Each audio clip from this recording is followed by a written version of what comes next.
We've got some fresh. Hey, I'm Luis. And I'm Luis. You're listening to the Content is Profit podcast. And we spent the last 4 years learning the strategies and techniques from some of the top marketers in the world on how to create content that turns into profit. That one. There we go. If you'd like to learn how to turn your content into profit, go to contentisprofit.com. Oh, yeah. My goodness. Today's Friday, guys. You forgot the buttons over here. I know. But it's all good. It's all good. That was meant to be because we're like, how can we start right from the bottom so everything from here we're just going up, right? Going up. Yeah. After we introduce today's guest, it's just going to go straight up. And today we're going to be talking about her 20-year entrepreneurial journey. Ooh. I know, this is like so much experience, so much goodness. I can't wait to take in all this lessons. What people call like the overnight success, right? Yes, exactly. It's a 20-year overnight success for sure. I know. FONZI, do we have a sponsor today? Indeed we do. Thank you for asking. You're welcome, my dear sir. Today's sponsor is your own, the BIZBROS. Yes, we sponsor our own podcast with content momentum. And you might be asking yourself, what is content momentum? Well, if you produce a long-form piece of content just like this one that you're listening to or watching and you need a modern media team to come into your business so we can turn that long-form piece of content into multiple valuable bite-sized assets, then we're here for you. Slide in the DMs at BIZBROS on Facebook, on Instagram. Let's go. Oh, that was that, FONZI. You did it so good today. Guys, go ahead and follow the podcast. Follow, subscribe, hit, smash any button that shows up in there. Follow us on social media at BIZBROS because these episodes drop live every Monday, Wednesday, Friday, and on your favorite podcasting platform every Tuesday, Thursday, and Saturday.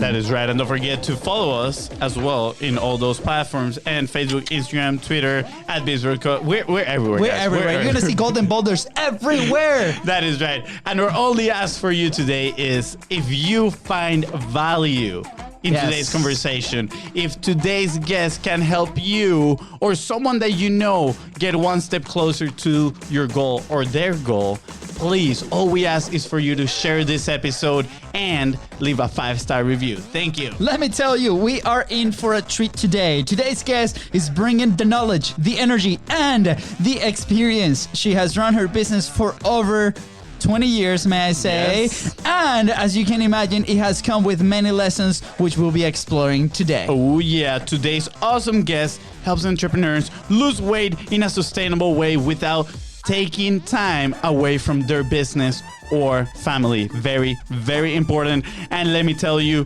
you won't find anyone as passionate as her about serving others. She is at a whole different level. That's right. Today's guest has helped hundreds, if not thousands of people in their fitness journey. And it all started by her taking that first step and looking for solutions to her own problem. That's right.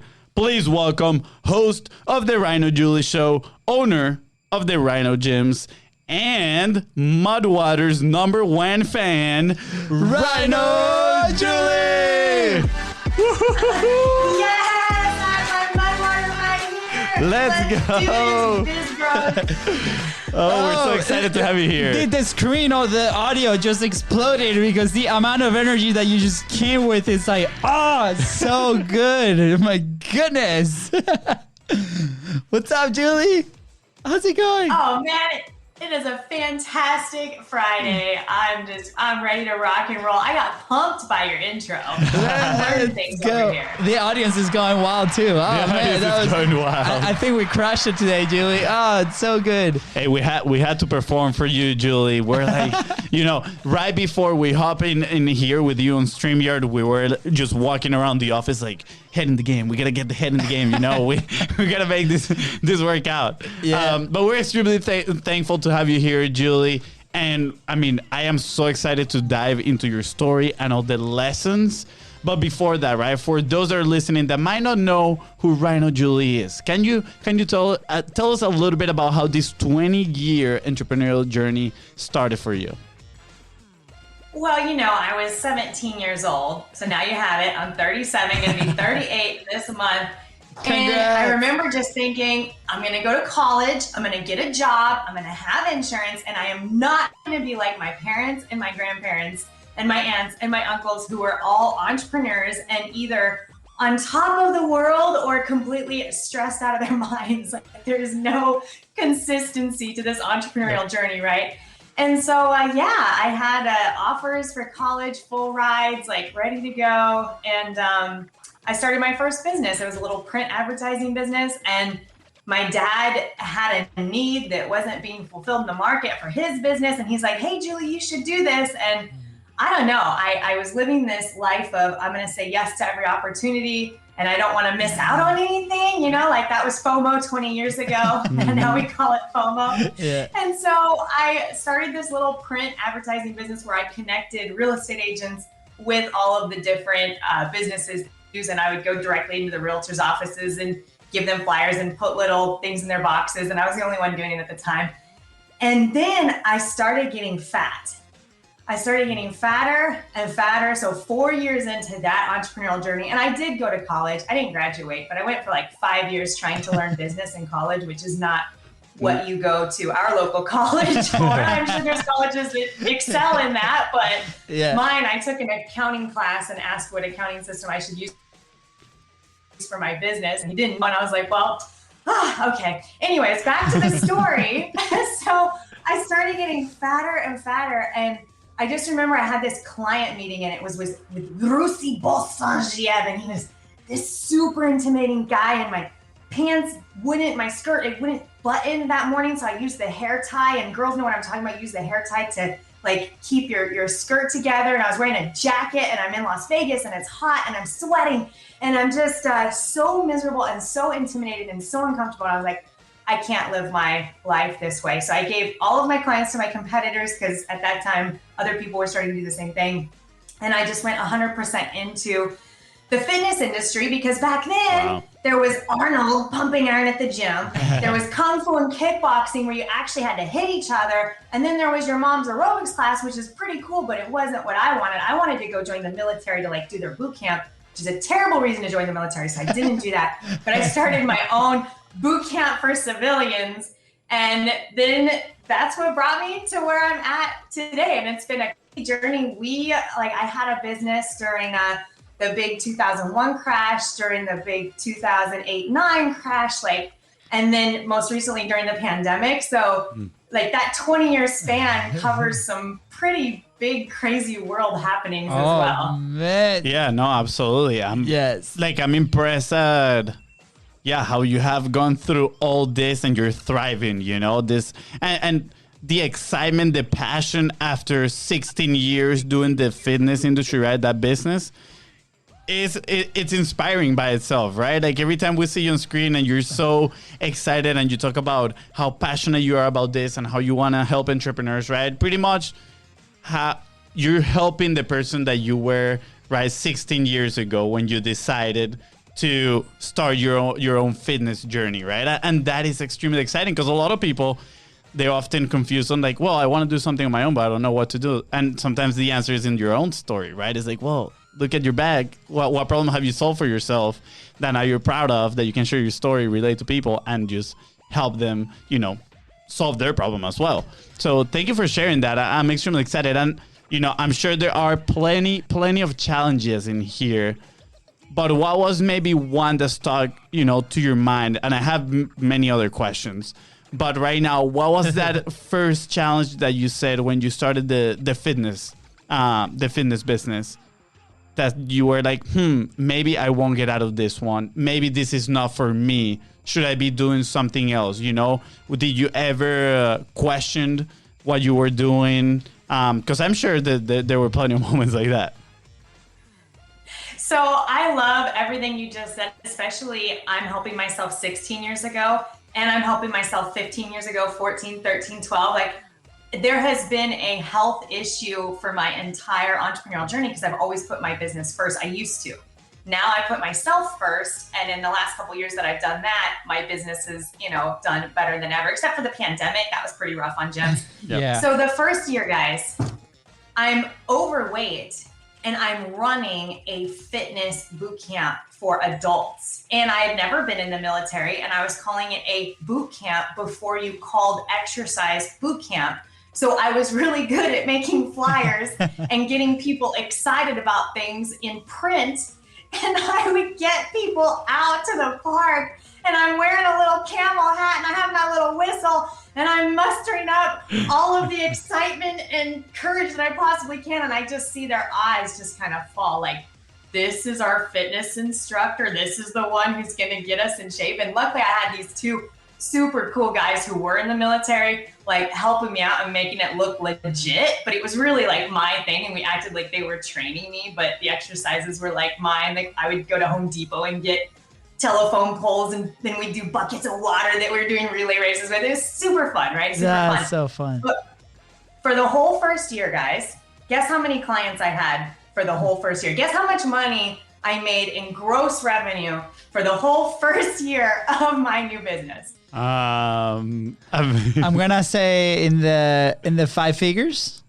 Is it like So no? I made $100 from one client who paid me. Wow. Everybody else came and said, what is this? This makes no sense. This is dumb, and I'm not coming back.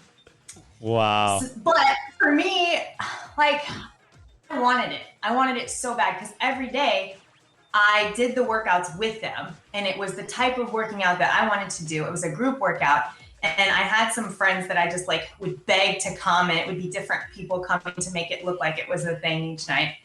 And I was losing weight, and I was getting in shape, and I was having fun, and it reminded me of my old cross country and like track days. It reminded me of being on a team, and I was just desperate to keep it going. And that one client, all she could afford was $100, and that's all I charged her. And she came for a year. But knowing that one person liked it, I was like, there has to be more people. Yeah. And so we decided to go to a little bit better area of town, because the area of town that I grew up in, the area of town that I had this at, you know, there was like shootings and stuff, like, you know, right down the street while we were holding our boot camp. And so we went to the better side of town, and I called up our local news stations, and I said, hey, the other news station is challenging you to an obstacle course, like fitness thing. And then I told the other news station, hey, the other, you know, news station is challenging you. And Channel 3, like, and it's our local news station. They believed us, and they came out and they sent a reporter for a 2-hour live shot. And so the anchor and the reporter were there for 2 hours. And I begged people. At this point, everybody was sick of my fitness boot camp. They're like, Julie, we don't want to go and make this look like it's successful when it's not anymore. But luckily people came out, we made it look like it was a thing. And then within the first hour after that, we had 83 phone calls on my private cell phone number. Wow. And it's just crazy times because so over the next few years, I would spend over $500,000 trying to explain that it wasn't for bad kids. Stop sending us your bad kids. Everyone thought it was a boot camp for bad kids. And we had like, the first time we started getting really successful, we ended up having the big like recession. And then we started getting successful again. And then we ended up having our own government or local governments shut us down, even though we had permits, and start their own at the same times and locations, calling it the same name. Wow. And like, just, it seemed like every year there was these big hits that just kept on coming. But the one underlying thing was I needed the program. Yes. I needed it. Wow. Wow, Julie. Well, FONZI, I know you golden have boulders here. Yes, so much. The team is gonna have a blast here. Danny, I'm talking to you. So here, so much to distill here. Like obviously, like first off, gross revenue from a year. We're like, you got us there, right? Like $100 doesn't matter. Like you needed it, right? Like this is so fun, right? When you enjoy the process, right? We talk about this a lot of the times. You know, we had that screen printing T-shirt like business. People were paying money, but we hated the process. It wasn't for us, right? And we're like, oh man, this is so painful. And we recently posted like this picture, and it's real, guys. But and then for you, you're like, okay, that's the fire, you know, that keeps me going. And then after that, okay, the P.T. Barnum story. I don't know if you're familiar with P.T. Barnum. Are you? Do you know who P.T. Barnum is? Yeah, a little bit. The circus guy.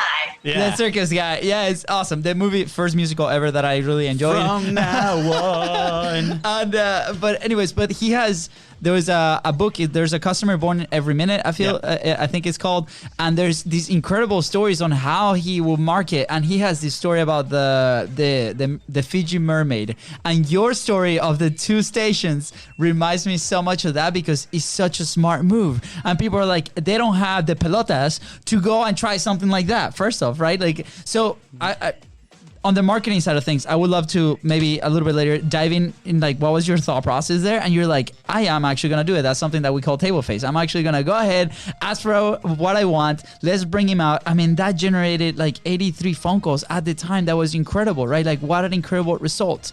So obviously, like, a lot of stuff here. And I see you like as this like fitness supergirl mixed with like marketing superwoman and all this business stuff. Like, you're like, you have all these elements, right? And it's so exciting to hear your stories, because it's been 20 years of this, implementing, executing, going back. And at the end of the day, what you said, your message is that it goes back to me, is what I needed. And you know, a lot of entrepreneurs out there might be having that same thought process, right? Why am I doing this? Why am I doing this? And I bring it back to our own story with publishing, right? It's the same thing. We started the podcast for us, right? We started the show in the middle of the pandemic. Like, as soon as we lost like 80% of our business, we're like, this is the thing that we got to do. Let's get a message out. Let's connect with amazing entrepreneurs. And it turned into this sort of not only therapy, but relationship building, like incredible learning experiences with incredible entrepreneurs like you, right? So we need this show. This is why we do it live every, like 3 times a week. People are like, whoa, man, that's a lot. I'm like, I don't care. We need it. This like drives us forward, especially when we meet people like you. So I want people to relate to that. Like, if you're listening or watching right now, what you're doing, is it the thing that you need? Are you so passionate that you're going to go and literally go to a news station and be like, hey, they're challenging you. So FONZI, we got to do that. We're like, hey, this news station, they challenge you for a podcast episode. They challenge you for the podcast competition. Let's do this. Yeah, we got to figure something out like that. Yes. Julie, I love the fact, you know, where we started this part of the conversation, which is you're trying to help people solve that problem that you had 16 years ago. But then you're like, I want to work out the way I want to work out, right? And you were doing your own fun workouts, right? Keeping it exciting. And I love that, right? Because I'm trying to put that into perspective on our business, right? And I think part of our business now is that too, is we want to publish the way we want to publish, right? Like, we want to make it fun for us and entertaining. We know the value of it, right? But why there's so much resistance for other people, the same as there was for us, and you know what we can do to remove that and make people enjoy their process. So I love what you're saying in here, and I'm just so curious, because it seems like you're this type of person that you're not afraid of being rejected, of telling you no, right? Because you're calling these media places and telling them all these things, right? You are someone that it's always it seems like you're always taking action, right? And you mentioned that you were raised by entrepreneurs as well, right? A family of entrepreneurs. What do you think helps you, right, not be afraid of fear of rejection? Or I might be mistaken, right? Maybe you have that fear too, but you still take action, right? Like, why? And the reason I'm asking this is because a lot of people that are trying to build their business, they are not taking action in the most important things because there's that layer of fear in between, right? So how can they move past that? So first of all, I think one of my personal superpowers when I started my fitness business was I hadn't been a member of anybody else's. And I'd gone to 24-hour fitness a couple times with my mom, and she bought me like the $12 a month family package, but I didn't like it. So I didn't go, right? And I think just me starting what I needed and not looking at what anybody else was doing. And of course, this was kind of pre-internet, so it's a little bit easier. But that really helped me just develop what I wanted to do. And regarding the fear of rejection, let me tell you a little bit about my amazing upbringing. So my parents and my grandparents, entrepreneurialism goes like this, right? And by up here, I mean, we're doing well financially. Down here means we're not sure how we're gonna get the food to eat next week, right? Yeah. And when I was being raised after 5 years old, we were at the bottom. And then my parents went back up again after I left the house. So being raised kind of super poor, and then and by super poor, I mean, my dad was so awesome. He never asked for anything from anybody else. We always like were taken care of. But there was a time where we didn't have an oven and we didn't have floors because dad built our own house, but he couldn't finish it. And he's just amazing and adorable. But anyways, rejection. Let's go back there. So I was raised in a super awesome religion that like you don't find these types of religions anymore. It's still around. My parents are still in it. It's awesome. But I take things like 100%. I take it to the next level. So my parents are just normal people, being normal people, doing normal people things. I was like, I'm going to save everybody's souls. And I am going to dress the part. So I would wear the long dresses and the hair in a bun, like, you know, because the elders in the church and the ministers, that's what they preach. And I'm like, okay, I'm going to do it. My parents didn't make me, but I was like, okay, I'm going to do it. And we had this 83-year-old minister come to the house, and he took me under his wing, and we knocked on doors and tried to sell Jesus and God. And by we, I mean, he would be at the curb and he would shoosh me along, and I would go up to the door and I would knock on it. And more often than not, first of all, we're in a poor neighborhood. Anyone in Las Vegas, I went to Fremont Middle School. That's right. You can't hurt me. You know the middle school I went to. And not only that, I did it wearing long dresses and my hair up in a bun. So yeah, I'm not afraid of anything. And I just remember knocking on the door of like the most popular girl in school. And I had to say my spiel. And yeah, and I ate lunch in the bathroom, like, because we'll just say that there were some people that would steal my lunch just about every day. And so like after that, it's like, I don't know. Wow. You know, like you can't touch, like, I mean, I don't know. Yeah. Like, what do you got? You have some words for me? Oh, man. Yeah. Wow. You know, I'm relating this to something I read this morning. It's called, I forgot the name of the book, right? Sorry, book. But it's about this consulting company called IDEO. They're huge in New York, and they work in this like very creative solutions for problems, right? And the phrase that I read today that stuck the most was courage is taking consistent small steps, right? And that is literally what you're describing right now. It's a series of small steps that you took so you could get rid of that fear of rejection, right? For you, it seems like it was door to door, selling Jesus, right? Like you're selling to people. So I think it's absolutely amazing because that is right there with that story. You literally share with people a little guide, a tiny guide on how they can get, you know, they can get rid of that fear. And just by taking small actions. So make a plan, right? What is that goal that you want to do? So for example, right now for us is sales, right? And we are in the same sales mastermind. And how can we do those consistent small steps? Is that prospecting, right? Those sending those messages daily. And I feel the more we get rejected, right? Is like, you know what? It's not that bad. My life still goes on. Right? I can still get to connect with awesome people. Like nothing really changes if people say no. The other part of the question is, it seems like you really don't care at all what people think about you, which is absolutely amazing. So let me just say, I really have a trigger when I'm falsely accused. I do. So people can, I've had people too, I've been punched in the face before, actually more than once. And that didn't bother me. Being told like to my face, anything doesn't bother me. Private messages, whatever. But when someone who doesn't even know me says, oh, all she cares about is this and this, like those things still affect me. And I think that's a constant work in progress. And I have to just tell you guys something. This is really important, I think, for everybody to hear. Is that now where I'm at in my life, I love everybody to be free to do whatever they want. And I believe in love. And I just believe everyone should go their own way. And growing up, like I had, you know, we all have some mental problems, right? Mm-hmm. And I was scared. I was driven by fear. So I was trying to save people who didn't need to be saved because I was scared. And so my actions growing up and the things that I was selling growing up, it was fear driven. And that was something I put on myself. My parents aren't like that. My brothers are perfectly normal human beings, but I just I take everything a little too far sometimes. Yeah. And now it's driven by love. Like, what do you need? How can I help you?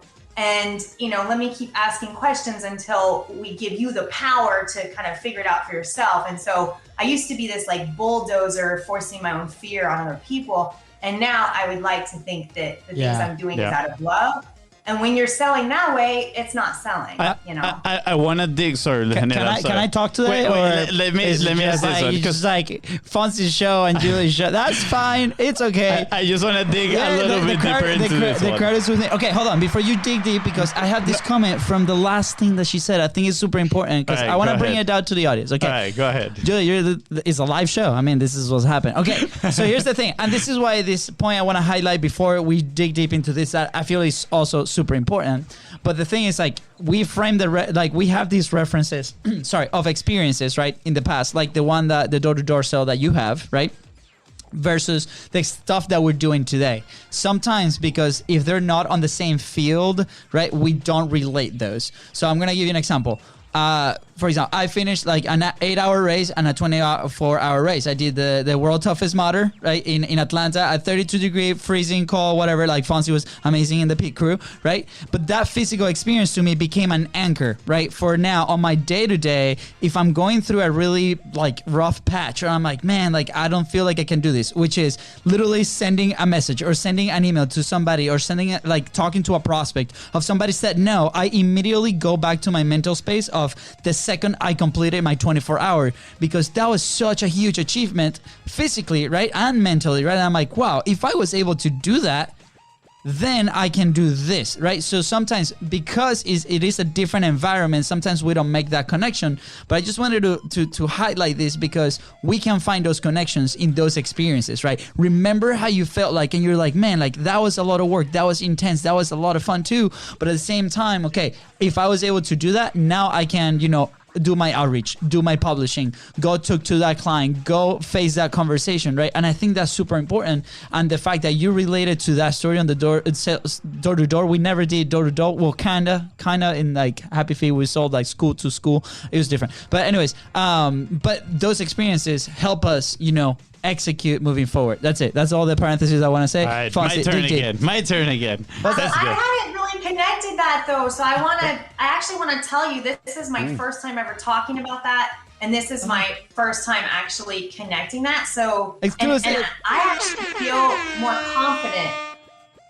I actually feel more confident after you just said that and the connection happened. So that was a good interruption between the two of us' conversation. Oh, thank you. Awesome. I think you just picked a bro. Thank you. Thank you, Julie. Julie, he's obsessed with this competition of pick a bro. But yeah, we're not gonna go that way. But Julie, all right, back to the other question. I'm curious what happened that made you transition from that fear space to that love space, right? Because I think there's so much in there to unpack. And the reason I'm asking is because for us, when we started our business, we literally started in this place of need, right? And I think this place of need was fear-based as well, now that you mention it. And, we weren't doing things for the right reasons. And we, went into a place that we weren't enjoying doing what we had to do. So I'm extremely curious for what took in your place to transition from that place of fear to that place of serving with love. The answer is the same as my happiness answer, actually. Like, because when I lost weight, I still wasn't happy. And that was a big, I thought that once I lost weight, everything would just be fixed, but I actually still wasn't eating healthy and I still wasn't taking care of myself.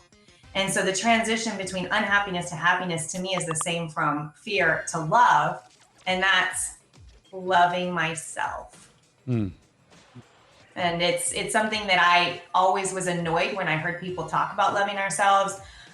Most of my 20s was spent driving really, really hard towards what I wanted and being annoyed when people talk to me about things like meditation, loving yourself, personal growth. I'm like, I'm nice to everybody all the time, and I always put on a happy face. Like, I don't think I need any of that stuff.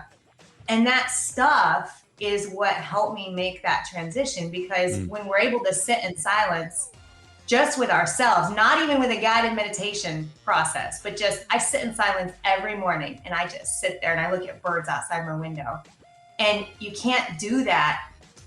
Well, I couldn't do that when I was super unhappy with myself and when I didn't love myself. And it sounds crazy, but it's really nutrition that was the difference. I only started eating healthy a few years ago. Wow. Like I didn't eat healthy. I would push my body. I did the 24-hour rucks and all of the crazy things so that I could eat pancakes and Philly cheesesteaks and pizza and soda and whatever I wanted because I'm a foodie. I love food so much. And when I started adding, so I do not practice restriction, I don't teach it, but when I started adding the things that I needed to support my body, the fog in my brain lifted. All of a sudden I had energy. All of a sudden I wanted to solve problems in my business. I love inventing new things and working on new things, but I ran from problems. Yeah. Like, I mean, so I started my business 20 years ago. Guess when I first did my taxes? 6 years after I started my business.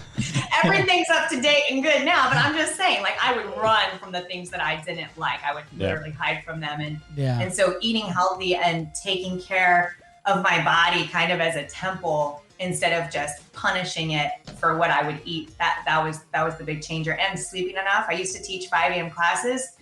And there was a time where I used to wake up at 2:30, pull all the trailers to the different locations in town where I had the outdoor boot camps because the coaches didn't have trucks to pull the trailers. Then I would teach my own 5 a.m. class and I'd be working all day, and then go to bed late. Wow. And you're just driving yourself into the ground. And it's really hard not to be scared and have the fear and make the wrong decisions when you don't have time and clarity, Oh, wow. That's very powerful. Yeah.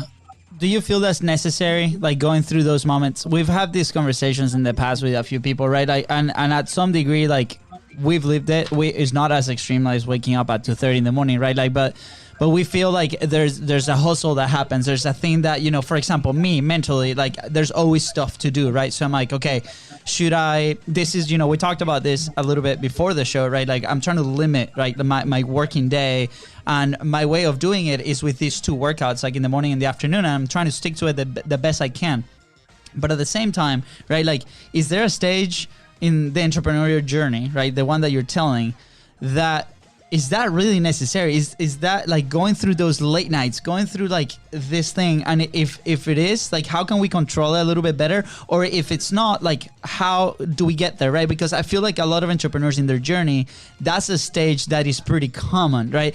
And I'm trying to figure out, is it the lack of information about that specific time? Because is the hustle culture, like, is everybody telling you gotta hustle, you gotta work really hard, right? Like, let's redefine hard. What is it? Is it being effective? Is it great communication with your team? Is it using leverage? Is it like smart eating? Like, is it healthy eating? Like, what is it, right? Like, in your opinion, is it necessary? Or if it's not, like, how can we, start creating that structure to be sustainable?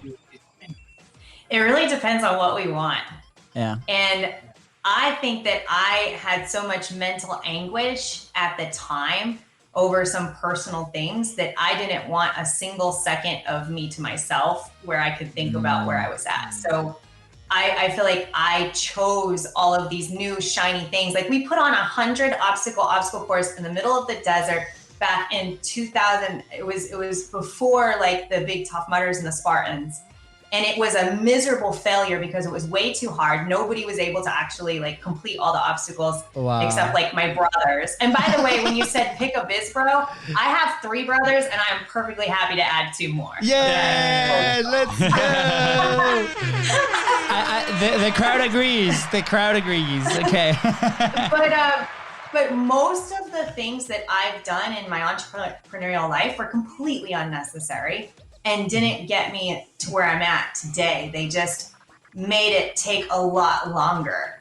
Like, had I been careful and consistency, I was never consistent. Like, never. I never hired properly before. Now we do. We have everything in order. Over the last 5 years, I went deep into business. I became a business mentor. I'm like, I'm gonna do things right. But before that, I would just hire my friends with, like very little training, because I'm like, if I can do it, anybody can do it. Like, this isn't that hard type thing. And it was my decisions that resulted in the late nights, in being understaffed. It was mostly the biggest mistake I've made is underpricing. And then it was impossible to run the business properly. And then there would always be problems because it was impossible to run. And doing Groupons back in the day. We have the award for the most Groupons for a fitness business, I think, ever sold in a day, which is 2,121. And I have my brother answering a cell phone, and you get 2,000 new clients in a day. Like, how do you think that's going to go? And I'm surprised. Like, most people had a very positive experience with us, but I'm surprised because like that's $27 for a month of, you know, our services, and we're taking care of all these people. And so I blame everything on myself. But going back to the hustle, it depends on what we want. If we want to be with our families, you know, and we want to have that kind of life, then how much money do we need? You know, like, what are we hustling for? Are we hustling for the ego, you know, or are we hustling so that we work really hard for a year and then the rest of the years we can kind of ease back? But I think the biggest lie that I ever believed was that I could build my businesses up and step out. Yeah.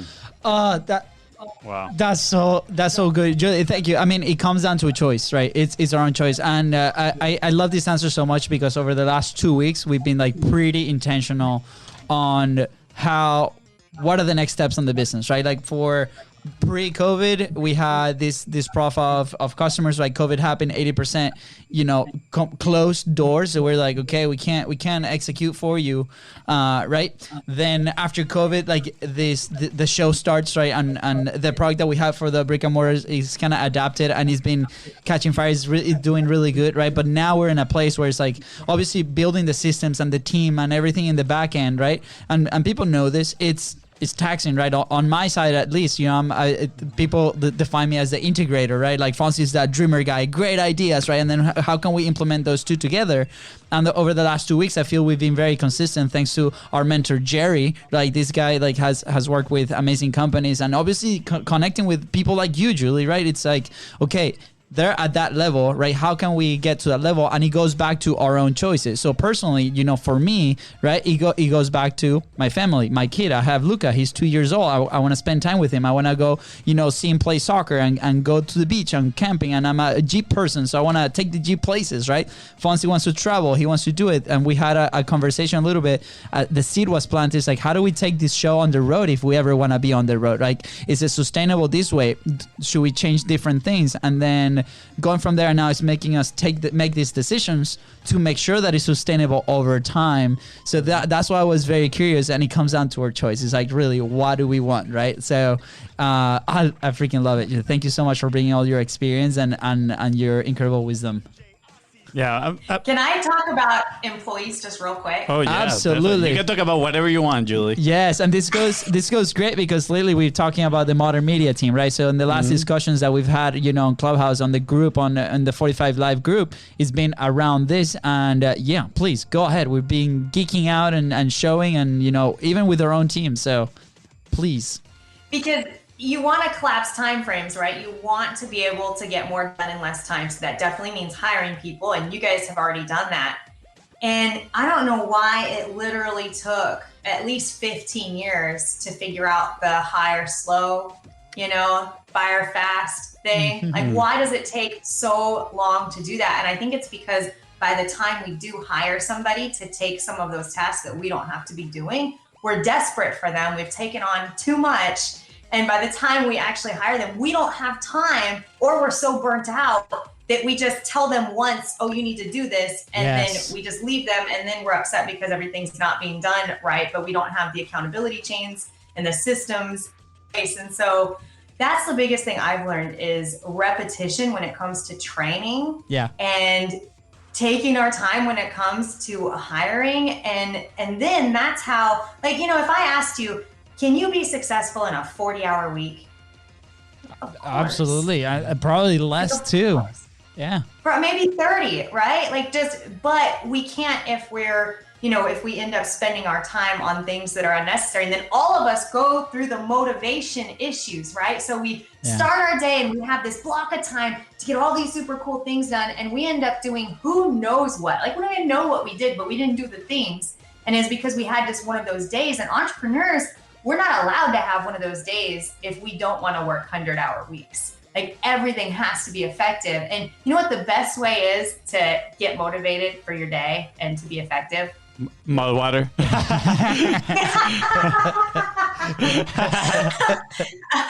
Okay, so BIZBROS, without celebration, there is no motivation. Yes. So we literally celebrate our wins. We celebrate what we've already done. And then that's how we're motivated to continue, both in fitness and nutrition and in business. So if you ever have a 3 o'clock in the afternoon time where you have 2 hours left to get a bunch of stuff done, but you just want to go take a nap, list the stuff you already did that day, and all of a sudden you'll be motivated to finish out those 2 hours and just crush it. Yes. Wow. I like it. Oh. Without celebration, there is no motivation. I wrote it down and everything. Yeah. Julie, you just brought it back together because, I mean, we talked about this the other time, and I've been managing.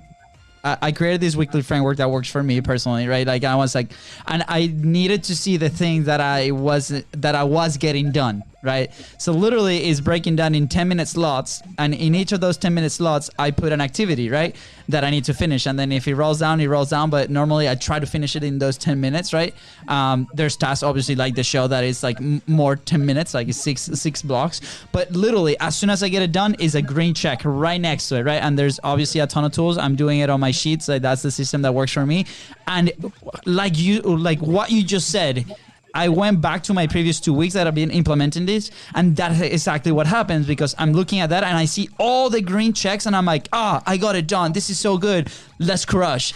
So thank you for putting it into words. And I encourage everybody listening, go ahead. Like if it's for your business, if it's for your publishing, put them down, celebrate your wins, celebrate what you do with your team, with yourselves, and continue to execute. Yeah, it's so easy to get discouraged. Sorry, Julie, I think you were going to say something.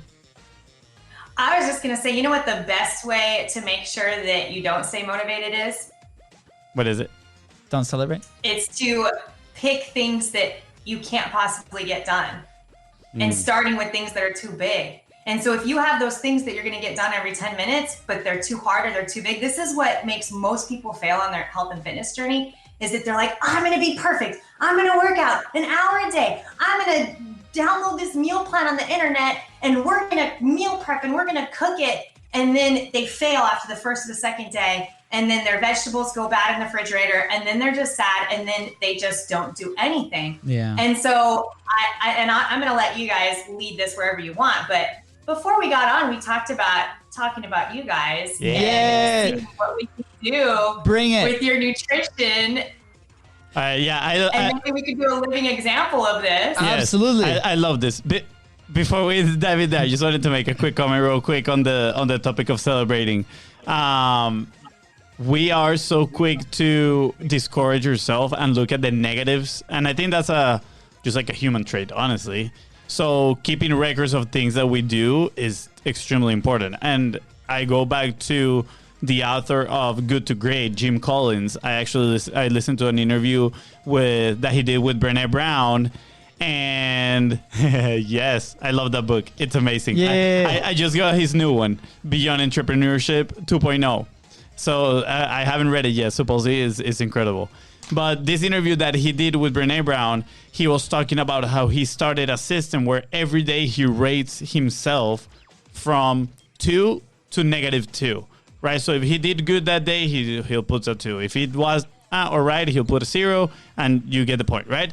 So on days that he feels super low and he's like, oh man, like I haven't done anything, I haven't been productive.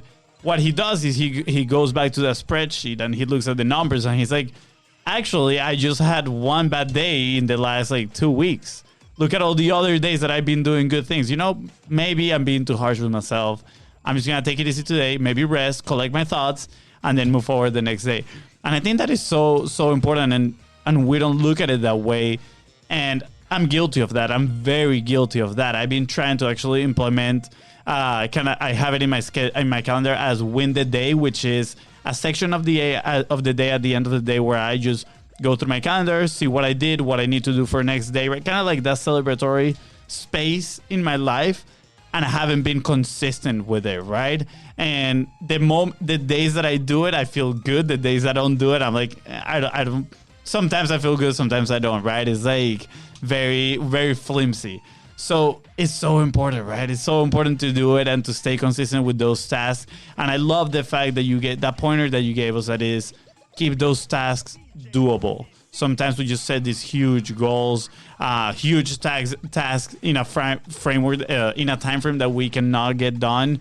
And then we're just setting ourselves literally for not being successful. So thank you for sharing that. Now we can transition into the meal if you want. No, you opened up something else. We just have to talk about it. Yeah, let's do it. We're going to have to do part 2.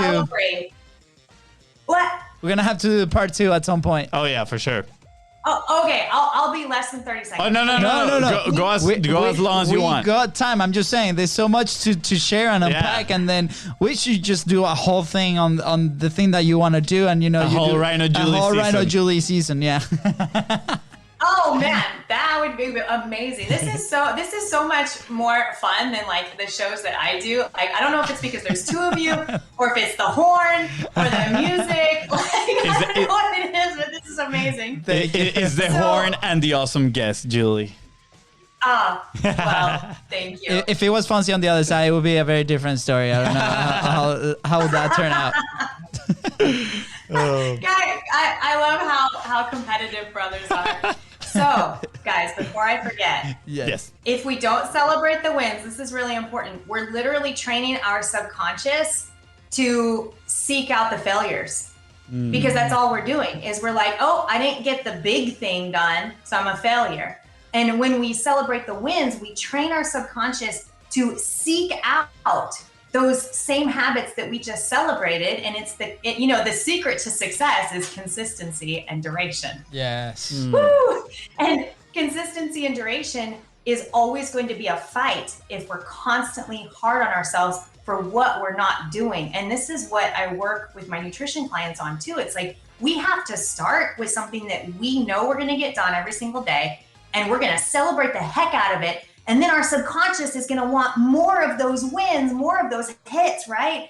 And then all of a sudden, we're going to be motivated without forcing ourselves to be motivated to do those little consistent things. But if all we say is, I didn't make the $1 million yet, or I didn't do this big thing yet, or I don't have, whatever we think we don't have, we are just working on the little baby part of our brain that's in the here and now, and we're just like crushing the soul of our subconscious. Absolutely. I love that, what you mentioned about if we don't celebrate, we're training our subconscious to want to fail, right? And it's critical, right? We don't pay attention to the subconscious, which like leads 90% of our life.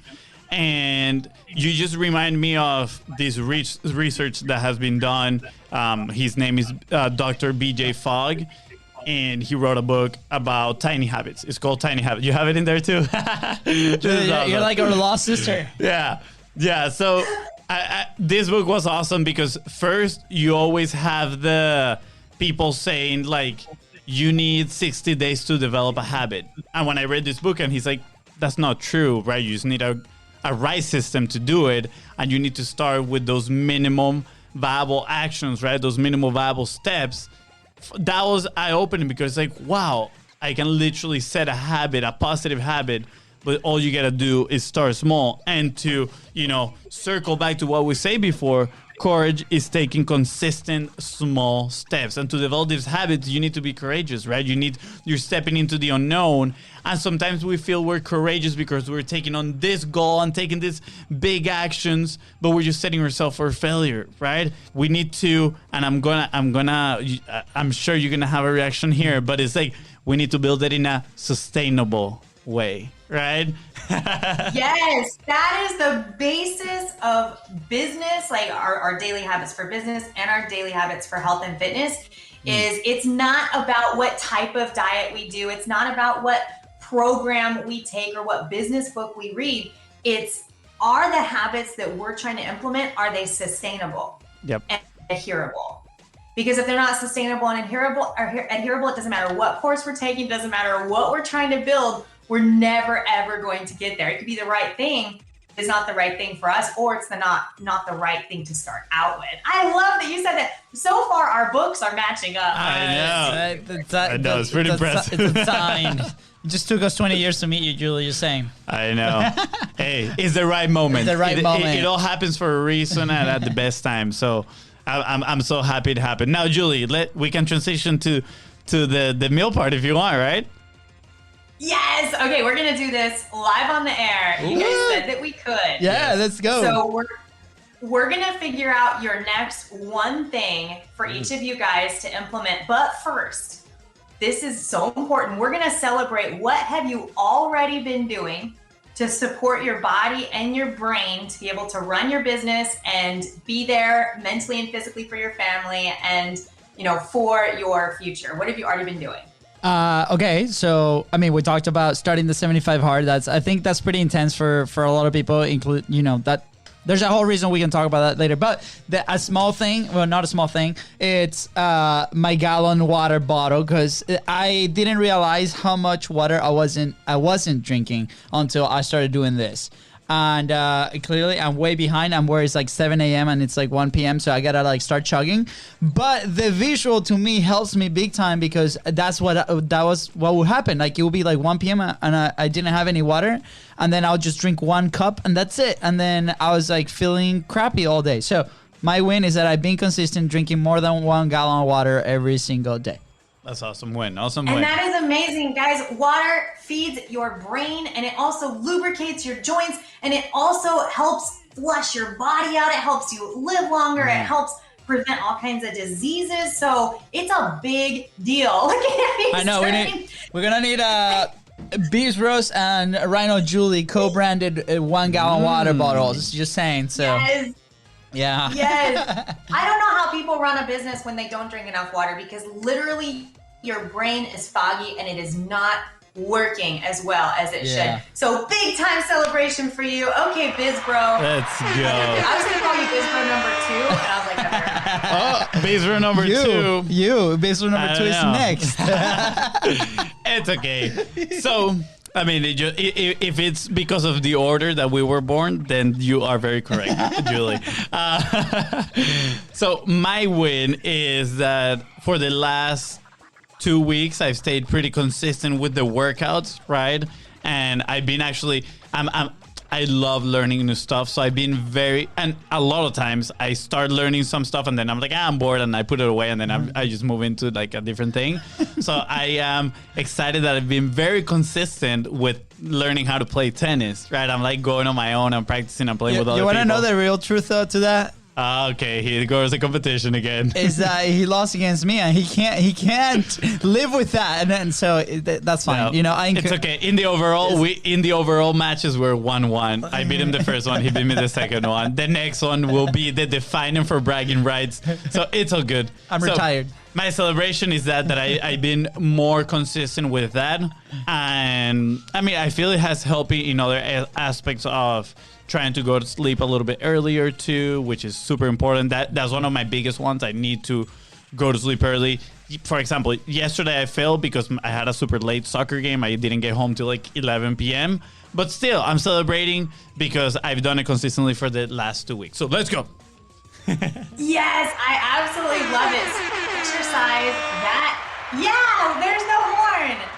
That is helping you get to bed earlier. It is helping you get more quality sleep. But exercise, that's what I always start with all of my clients because it helps with everything. It helps us live longer. Again, back to the brains. It helps our brains work better. It helps us just be not so grumpy as well. Like it literally helps fight depression and us just feeling down. So here's the thing. You guys are doing 75 hard. I want to congratulate you on doing tennis because you enjoy it. Yeah. It's so important for people to find something that they enjoy. But here's the thing. You guys have been athletes your whole lives. You're probably a little bit addicted to the pain, the suffering, the soreness. For anybody who's listening who is not addicted to that, it is okay to start with 30 seconds a day of something. Holding a plank for 30 seconds. Doing as many squats as you can for 30 seconds. It is okay to walk your dog and do a squat every time they stop to sniff something, which you know is a lot. Like just starting with something that you know beyond a shadow of a doubt you can do then all of a sudden your subconscious, especially when you celebrate the fact that you did it every day, is going to be seeking that out. And then all of a sudden you're going to be motivated to do more. So it's not starting out like, I'm going to go to the gym for an hour a day. It's, I'm going to start seconds. And then it's going to naturally go up from there. So that is awesome. We celebrated your wins. Now I want to do the next little phase is saying, what are your goals? And I'm going to help you figure out the one next habit that you implement. Does that sound okay with you guys? Absolutely. Yeah, definitely. Okay. Yeah. So okay, who's going first? Fonzie can go first, but before he goes first, I want to highlight the fact that what you're saying here, I'm preaching, and I love it. Also, by the way, I don't know if you knew this, but I also come from the fitness industry a little bit. I used to run Orange Theory Fitness Studio, so probably your competition or not, maybe. So you're probably like, I don't think OTF is a competition at all for, there's no competition. The Rhino gyms. If our competition is being on the treadmill, for 30 minutes and then like, doing something very similar every day. If that was my competition, you guys would be, By the way, I'm not, they're awesome. I loved it. But anyways, I have an experience.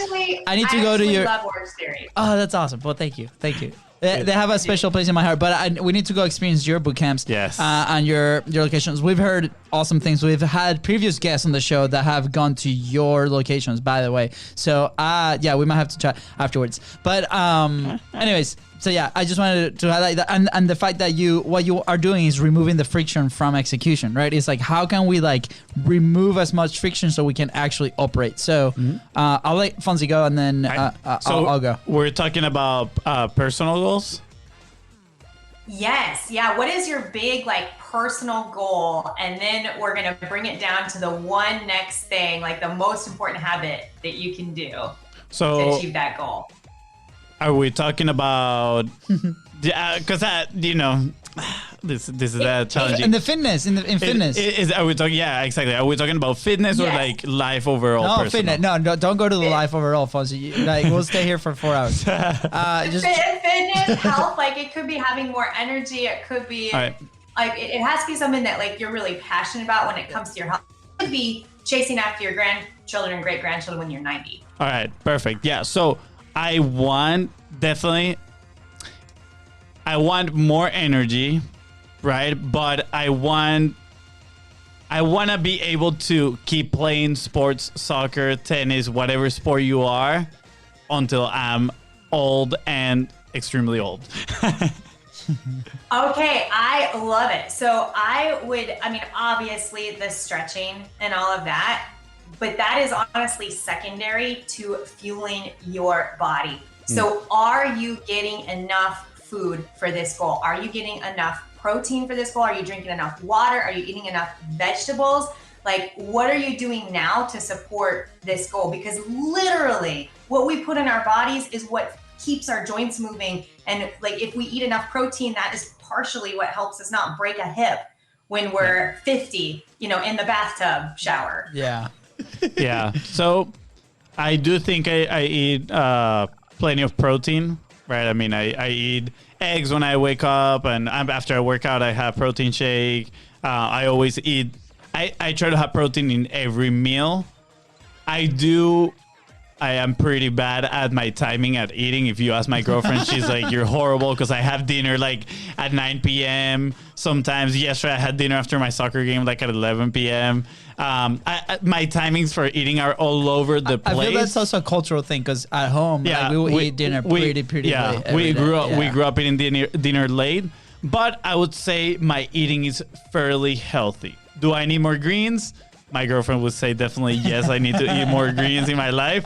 But I stay pretty conscious. I eat very similar every single day. Like, I'm not a person that goes and explore his like chef ability.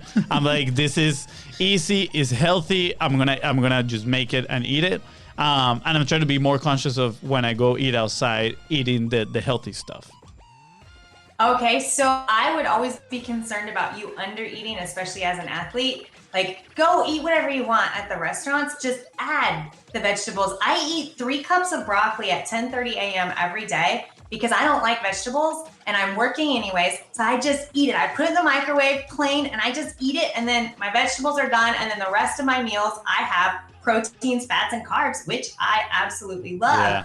So the fact that you want more energy means that you're either not getting enough sleep, not drinking enough water, or not getting enough fuel. And so I would practice awareness. I would start tracking in something like MyFitnessPal, just for a couple days, and see what the numbers actually are on your proteins, your fats, your carbs. It shows your micronutrients. And if that is a small habit that you could do for a few days, then after that, you can look at the data and say, okay, I'm gonna eat 3 cups of broccoli like Julie at 10:30, or I'm not getting enough sleep, or I'm not drinking enough water. And so I would figure out one of those things, but just like in business, data and metrics, that is what shows us what to work on. Yeah. So I don't trust you. I don't trust that you're getting enough food. I didn't even say I don't trust you. I don't trust that you're getting enough food. Yeah. So if you could commit to tracking it, that would be amazing, just for a few days. Awesome. Yeah, that sounds like a great idea. I do think sometimes I undereat. My issue though, I cannot have broccoli. I don't know why. I love don't get me wrong. I love broccoli. I would die in the broccoli. office. Julie, this has happened. It's so bad on my stomach. It's so bad. He gets kicked out to a coffee shop. That's why you see him on the coffee shop all the time. Because I hate broccoli. Yes. I need to breathe. Do whatever vegetables that you like, but start with the awareness. And by the way, it's okay to eat late at night. That was a myth that's been busted. Eat whenever, but I just wouldn't go, too long without eating, just because food is fuel for your brain. You know? No, that's all. Yeah, I cannot. Sometimes I do go long without eating when I'm in the zone doing something, but I like eating. I enjoy eating. So let's practice awareness for you, whatever that looks like. Just start with awareness. It's okay, logging it.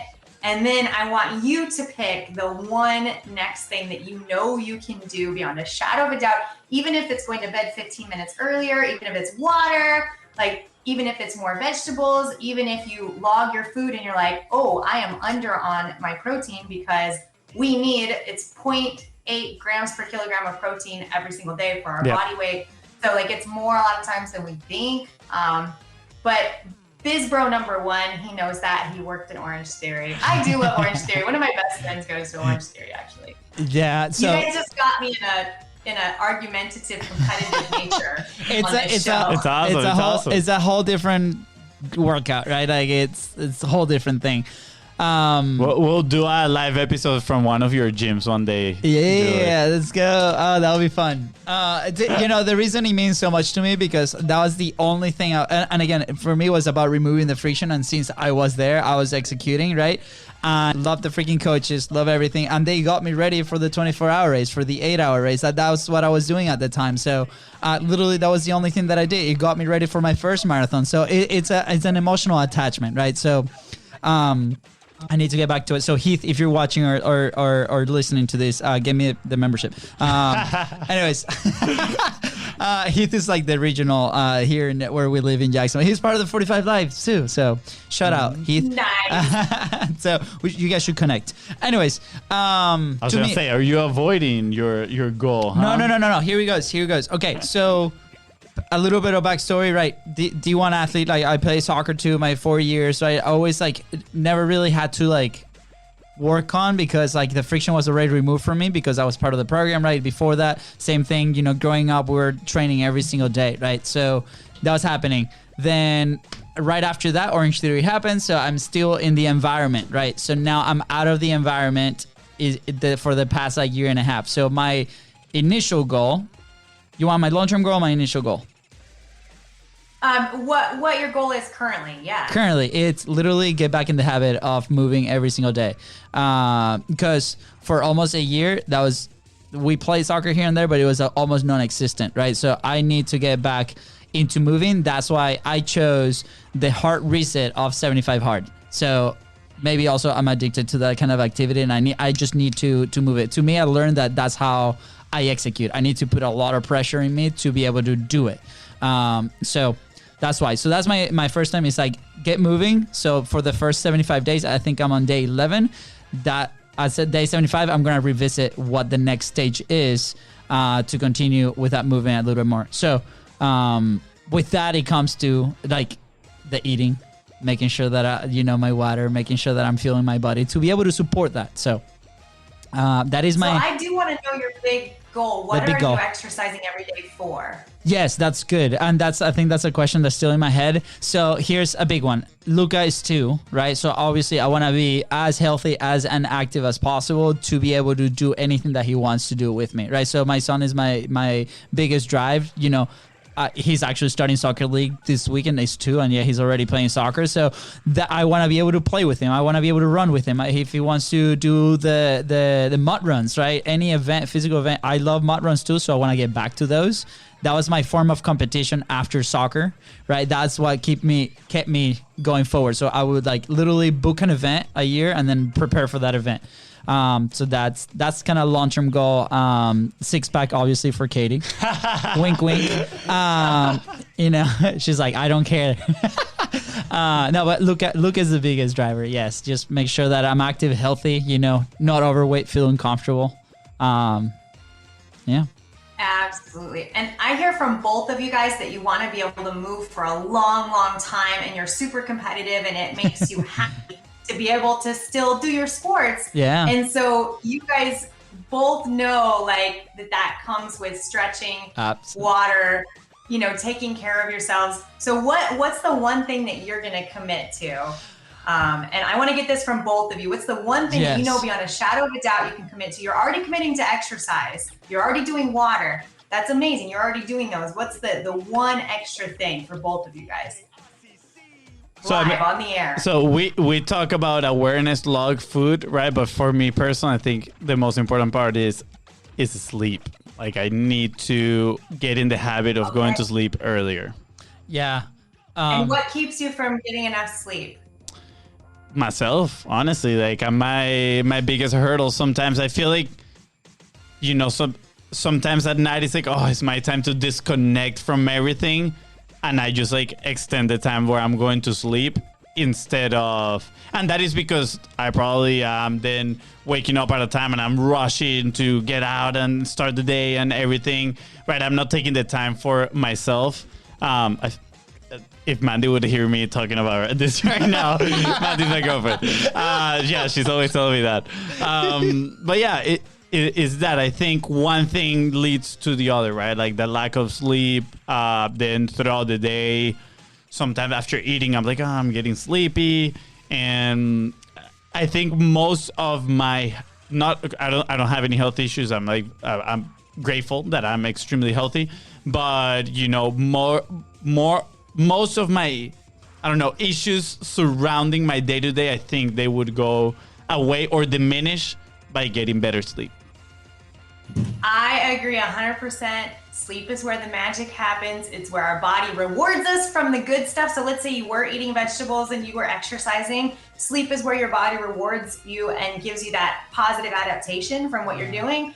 And then sleep is also where we recover. So if you maybe went and had a whole bag of Doritos and a Mountain Dew and, laid on the couch, or maybe you were super stressed with your business all day, then sleep is where your body also recovers from those things. So I would agree with you. So what's the one thing you're going to do to get more sleep? Are you going to wear blue blockers like a few hours before? You already got them on? Good. Yeah. Are you do you have blackout curtains in your bedroom?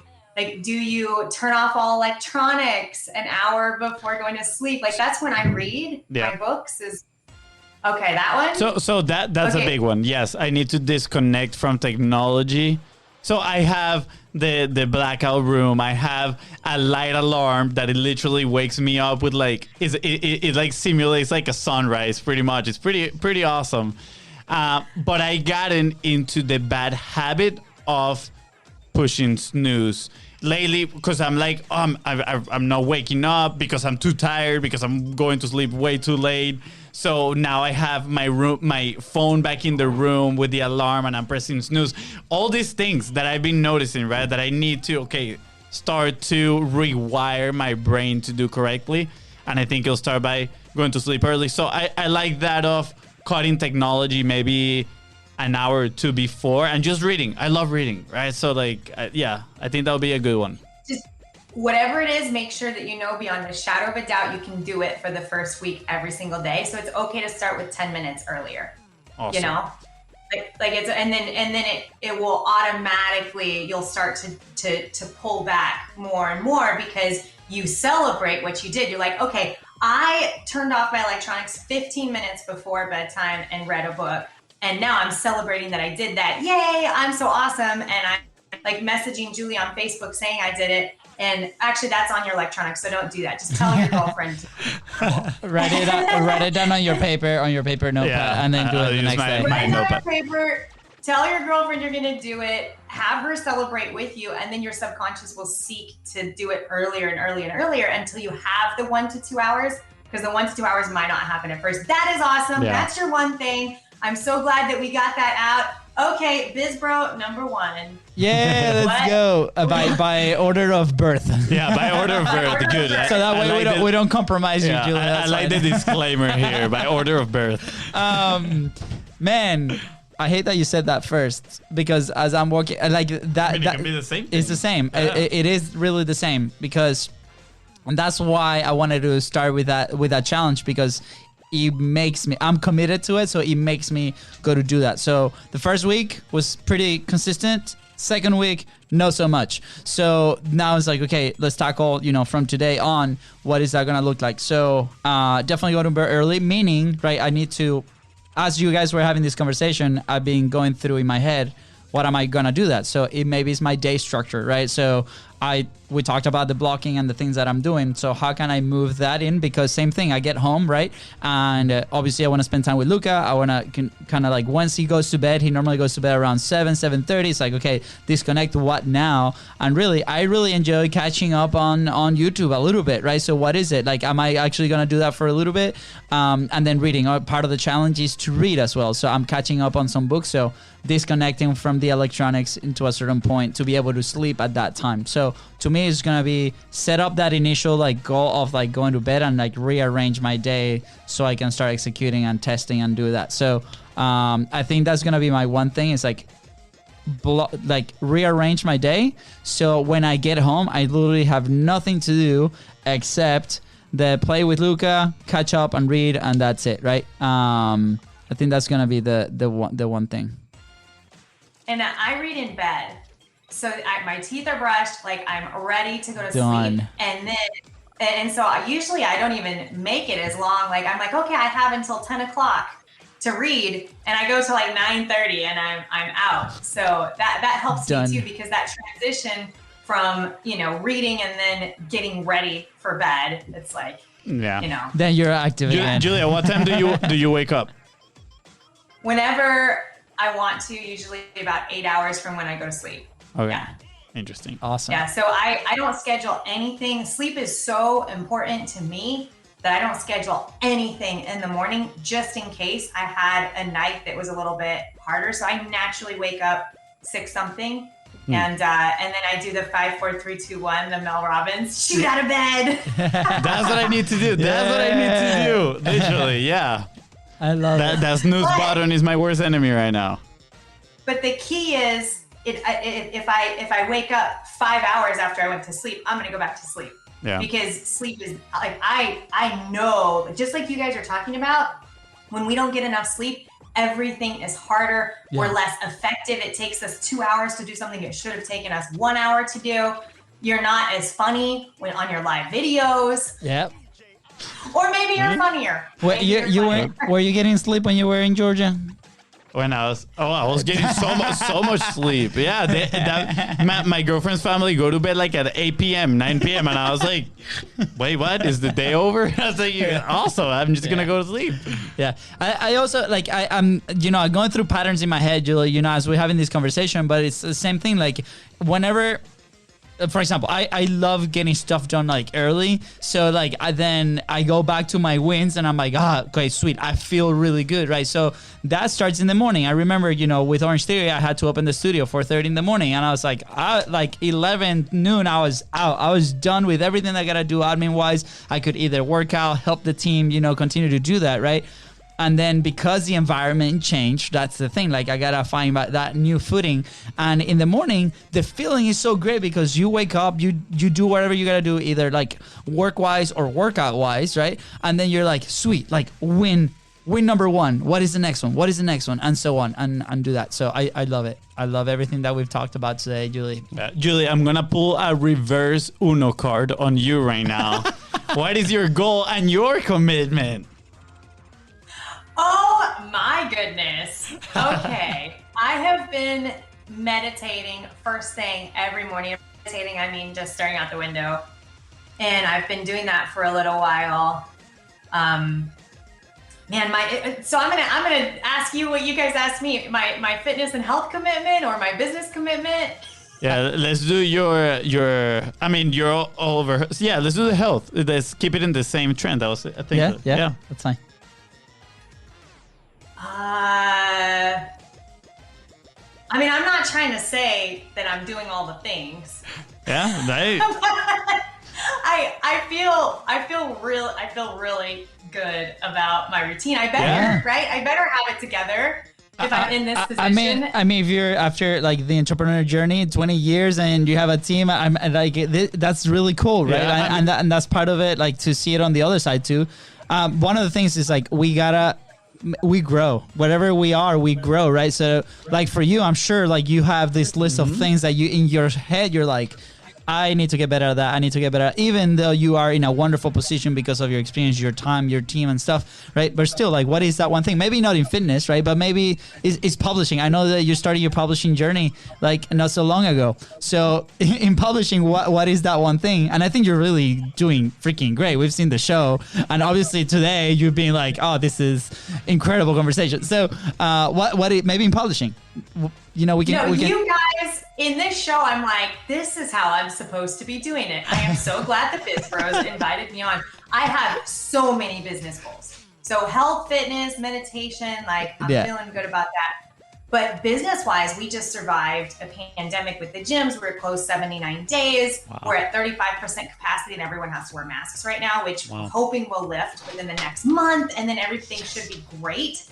But my commitment is to be consistent in my gyms and in what we've been learning with the sales ascenders, because I'm not consistent with reach outs. I'm just not. And a week will go by and I haven't done any of the little consistent business things. Like I've done all the survival things. I've worked on my dream things, like the fun things. I'm always starting something new and I love working on those. But the consistent needle drivers, I'm not good at that yet, and I'm going to be. So that I'm committing right now to you guys.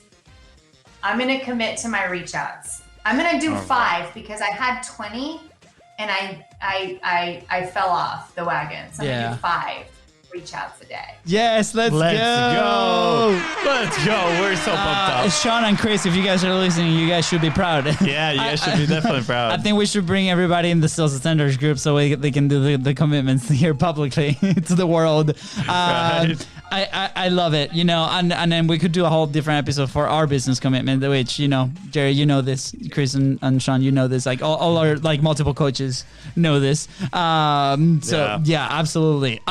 Okay. This has been amazing, Julie. Yes. Thank you. So we have one last question. It's really 2, but I'm gonna take this commitment as in like the action point for people listening right now. Like think about like how do you remove the friction, right? And how you are consistent with the needle drivers, right? Like exactly what you just explained. I think that's very important. Remove the friction for everything. Like if you were trying to do 20 outreach and that's not happening, lower the number a little bit so we can start getting those wins, things that we talked about. And Julie, thank you so much for that incredible debrief that you had with us on the health and stuff, because it also sparked, there's always something that we got to get better, especially entrepreneurs. We have our hands in so many places, right? And then it's like, okay, because of that, how can I execute consistently, and what is the needle driver personally for us and then for the business, which is super awesome. So Julie, last question. Where would you be if you did not publish, if you didn't advertise, if you didn't share your message out there with the world on what you're doing with your business? I feel like I would be fat and I would be working for somebody. And working for somebody isn't as bad as the other one. Yeah, I mean, there's people. Yeah, there's people that love doing that. But interesting.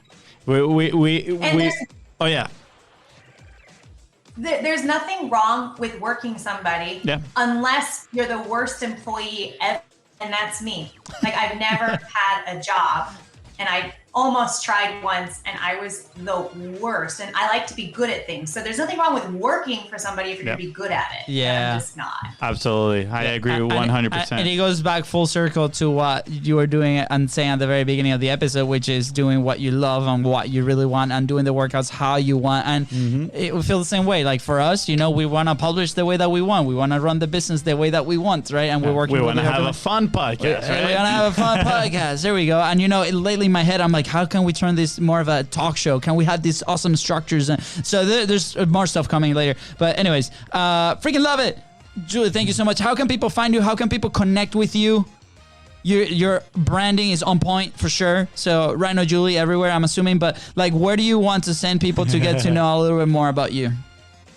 So rhinojulie.com. And if anybody needs me, if you're an entrepreneur who's just suffering and you know that you need that daily support and guidance, I am doing that right now. I won't be doing it forever, but right now I'm doing it, and it's kind of a passion project. So you can email me. Julie@rhinojulie.com is my secret email address. So Julie@rhinojulie.com. Just email me direct if you really, really need that daily help. And I'll be there, but otherwise, rhinojulie.com, connect. Yes. You can get on my Rhino Julie show, but if you're going to be on my Rhino Julie show, you have to have as much fun as the BIZBROS. Yes, let's go. I'm sure. Julie, I want to apologize in advance. Your inbox is going to explode with awesome comments saying how awesome this episode was. Just saying, so if your servers crash, this is why. Thank you to the Content Profit family out there. This was incredible, Julie. Thank you so much. I can't wait to go back and re-listen to this and redistill ideas. I'm sure our team is going to enjoy this so very much. Just stay consistent with our commitments. Yes, that too. Yep. All right. Yep. Any last thoughts you want to share before we head out? Yeah, I think the BIZBROS should definitely check in with their audience on how their consistent habits are going. Yes. No, guys, thank you. I do want to say, if anybody out there gets frustrated or hard on themselves, just remember that it's celebrating those wins that is going to help you move forward, and motivation does not happen without that celebration. So let's give ourselves a little bit of grace and get excited about what we know we can do, and then know that our subconscious is going to help pull us the rest of the way through if we just start with that. Yes, that was so good. Thank you. Thank you again for coming. And with that, guys, thank you so much for tuning into the Content Profit podcast. Go ahead and subscribe. Smash that subscribe button and follow us on social media at BIZBROS Co everywhere. That is right. And if you find this episode impactful and Julie helped you move one step closer to your goal, please don't forget to share it and leave a 5-star review. Thank you. Bye, guys.